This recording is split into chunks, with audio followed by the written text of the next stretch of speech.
Hi, I'm with Caroline Courey, who's a life coach from Canada. Caroline, could you tell us more about yourself? Okay, hi Matt. Hi everyone. My name is Caroline. I'm from Hudson, Quebec, which is a small town outside Montreal, Canada. Mhm. And I've been life coaching since 2009, and I work out of my home office. Awesome. Yep.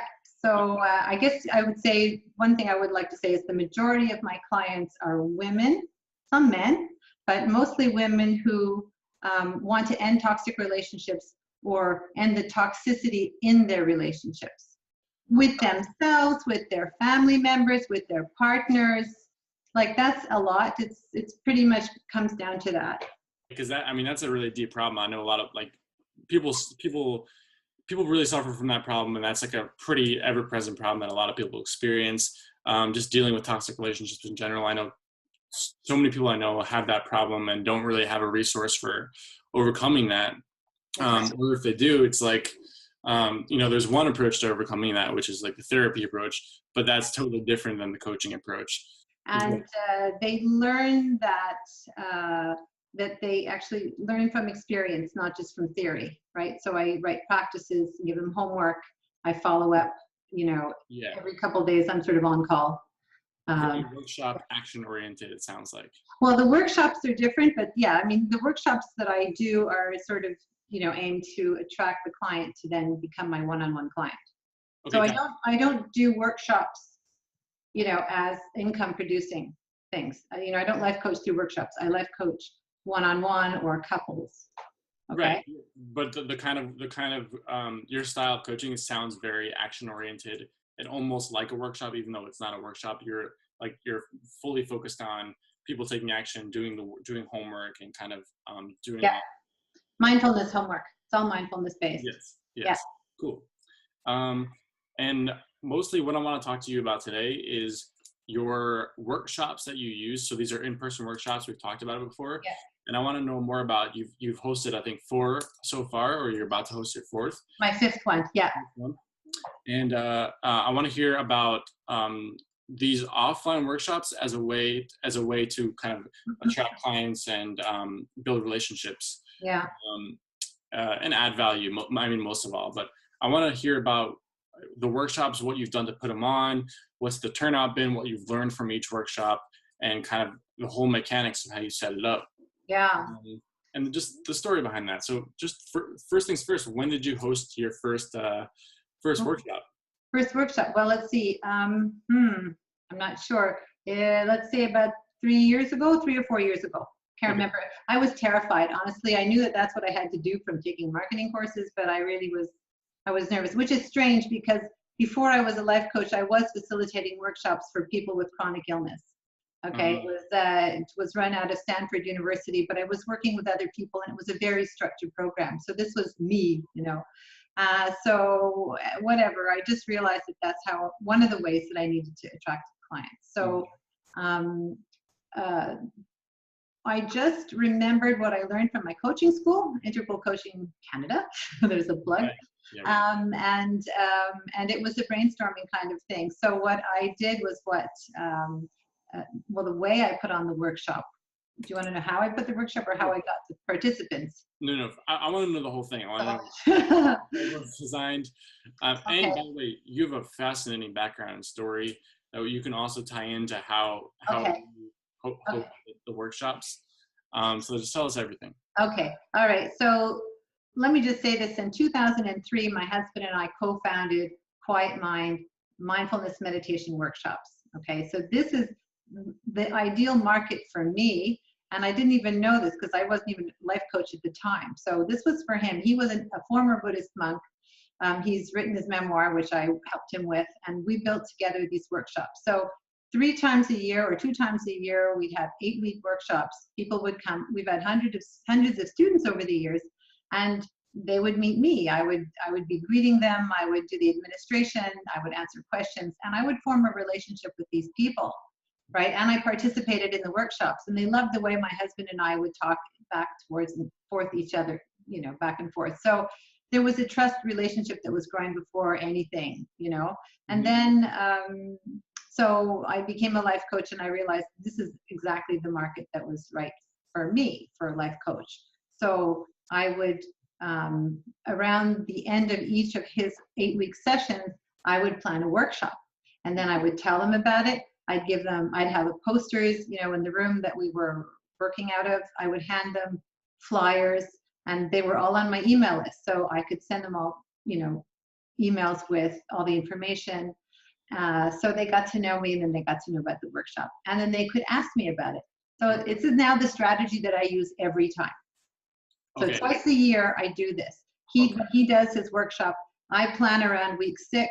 I give them the information. I say, this is the workshop I'm going to do. And then they ask questions, and then I blog. I do a lot more of my blogs. So usually about a month before the workshop, I blog every week, and I send it to them with an image. And Workshop. yeah, about not just about the workshop. I don't want to saturate it. I don't want to like overwhelm them and push. I just write really neat stories that are related, to the topic. So it ties into the workshop without you feeling. Yeah, it works really well. Yeah. So that's what's happening. Cool. So it sounds like you leverage your like your husband's, like, his was workshops too. So he was. Yes, he's a meditation teacher. He teaches corporate and private public workshops and private one-on-ones. So that's something we developed together like 15 years ago.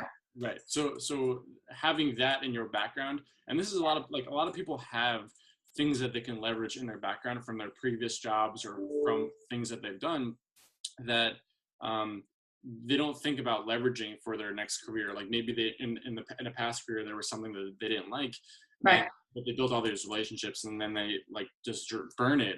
But really, you can use that to leverage what you're doing in the future. Absolutely. And easy way to jump off.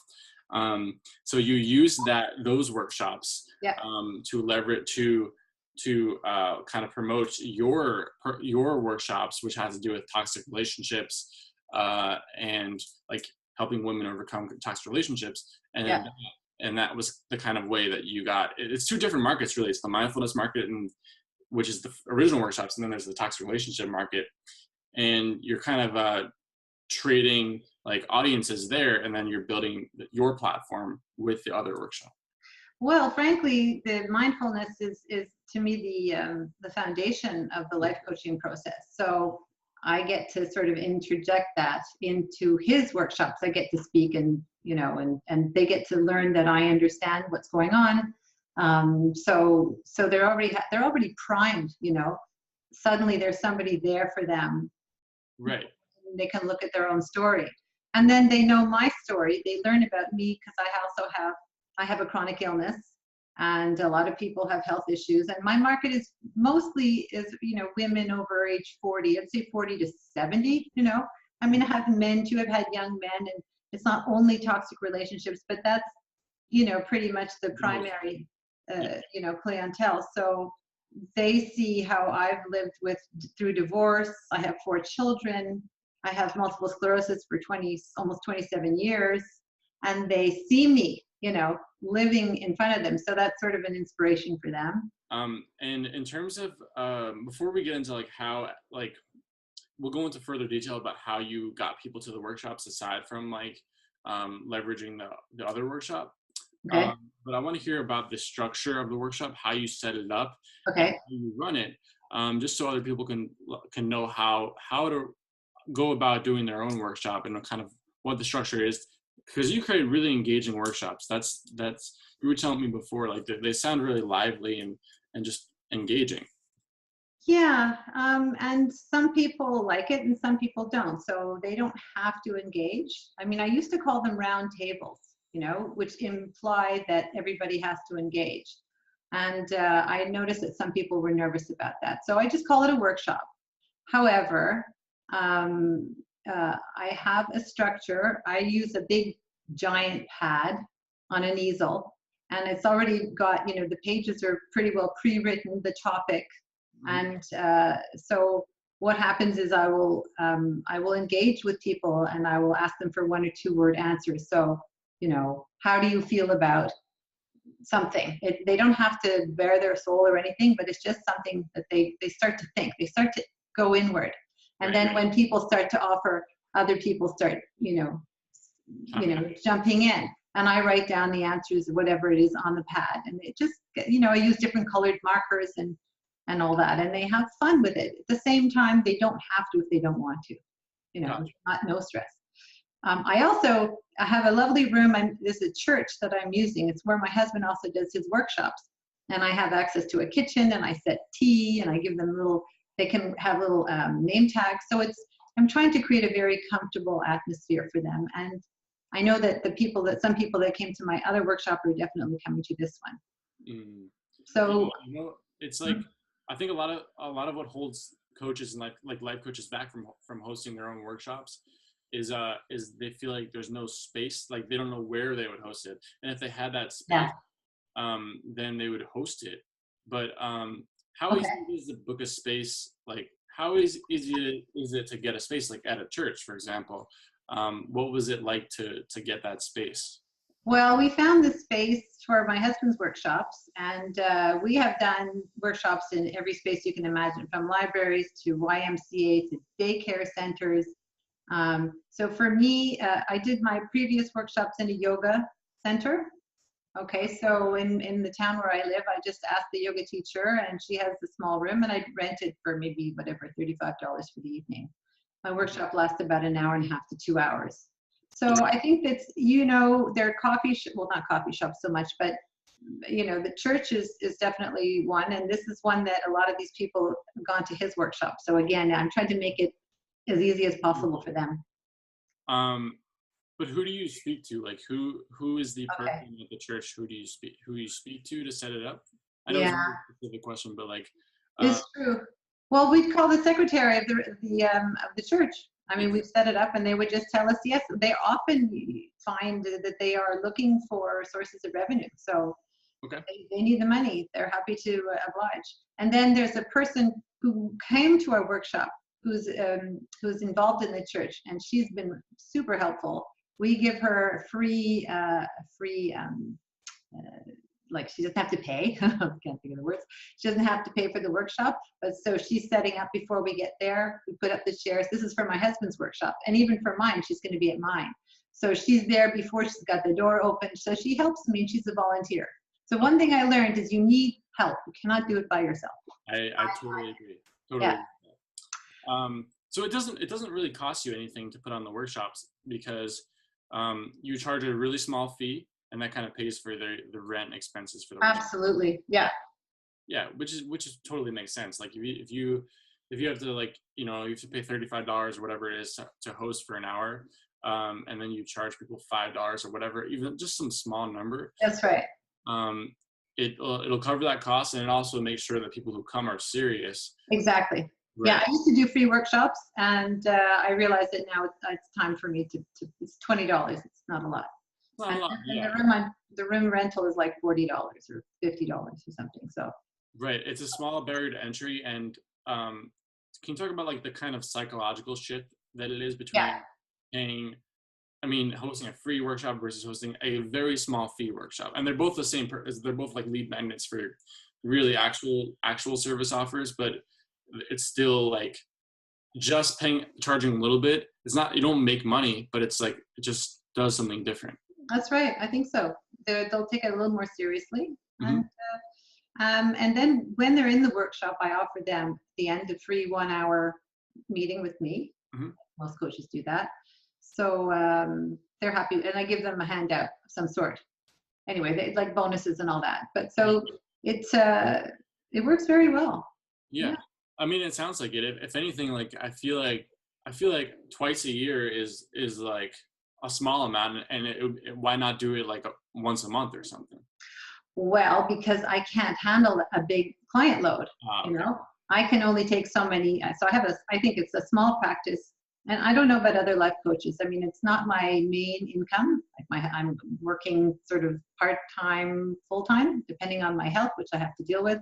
Mm-hmm. So and my clients come for a minimum of 4 months. So it's a 4-month package minimum. Often they renew. So if I have more than 10 at a time, it's too much. So Well, that's one thing. Yeah. that makes sense. You do it twice a year because then it fills you up for 4 months, and then other people repeat, so you don't really have to do it more than twice a year. I think if I needed to, I will just put another one out there. But I also like it because I coordinate it with his workshops. Mm-hmm. So, I've done it before when I didn't coordinate it with his workshops, and I had fewer people. Mm-hmm. So this is a strategy that works. Yeah. I also put up posters in the areas, in that location. Plus, I get volunteers to put up in yoga centers and, naturopaths, like anywhere that I think people would be interested in this kind of Right. work, And right? then at the place that you're hosting in general, you put flyers and posters. Yeah. Right. Yeah. So Health food stores, stuff like okay. that. Okay, Mhm. gotcha. And that's cool. So the kind of going around local spots and putting a flyer or poster wherever someone might be interested in the workshop. Yeah. Yeah. And so a mixture of, I'm imagining you get people in through a mixture of like leveraging the people who are in the mindfulness workshop, Yeah. B, posters and flyers, and is there another way that you get people into the workshops? Another way, well, my blog is Oh, right. big, very big. I realized that last workshop. It's like I think I met you because I saw your Yeah. email, and you were talking about how to help life coaches get their message out. And I know that was one of my sticking points because I just didn't like it. I felt too self-conscious and uncomfortable. I didn't have my voice. Mhm. Well, somehow, I don't know, last year I sort of started finding my voice, and it was easier to write. And then I asked people after, what did you like about, my website or whatever? And they would say my blog. And I thought, this is great. So that's attracting them. And then of course, word of mouth. Right. And do you do anything to facilitate word of mouth? Like, do you go to networking events, or is it? No, their word of mouth. They, referrals, I guess. Okay, referrals. Yeah. No, I'd like to, but I honestly have to, I'm not very mobile. So right now, especially with winter, it's hard. I walk with trekking poles. So Right. yeah, I don't do a lot of that. Right. Mostly online and my Facebook page. Okay. Yeah, no, what you said about blogging is accurate. Like people try too hard in blogging. Like you don't really have to do anything except share your stories and share like kind of things that have worked for you. Yeah. And that's that people like that more than you writing something that maybe that doesn't feel authentic. It doesn't feel like a personal story. People like reading stories. Right. So Exactly. as long as it ties into your business somehow, Yeah. that's what people want to hear. I wrote a blog called Why I Got Mom a Guinea Pig. That was the title. Okay. My 89-year-old woman. And it's a great story because they loved it. Yeah. No, I like it's that's the kind of thing that you can't make that up for Google. You can't you can't do that as a search engine optimized post. You're writing it for a person. You're not writing it for a search engine, which is actually good, and it ends up doing better. It ends up getting more traction online, which then Google recognizes. Anyway, people write for people who don't write for search engines is what I'm trying to say. Right. And you understand that. Yeah. So I want to wrap up there. So I think we have a good idea of how you set up your workshops, how you got people into your workshops, and then going forward, like what's the next move going forward? Like you're going to host more workshops. You have a workshop coming up, didn't you say? Yes, I've got a workshop on December 8th, Drop the Habits That Drain You. Nice. And so, yeah, that's the goal. That's hopefully then going to lead to private consultations, and then that would lead them to become, my client. That's how it works. Awesome. And that's what I want. I'm happy with that. It's a good practice. It's very, very rewarding. And it just fits into my life and my lifestyle perfectly. Yeah, that sounds perfect. Yeah. Great. So I'm going to leave a link in case someone wants to get in touch with you or refer a client to you. I'll leave a link below. Absolutely. And other than that, thank you so much for taking the time to talk to me today. Thank you, Matt. It was a pleasure.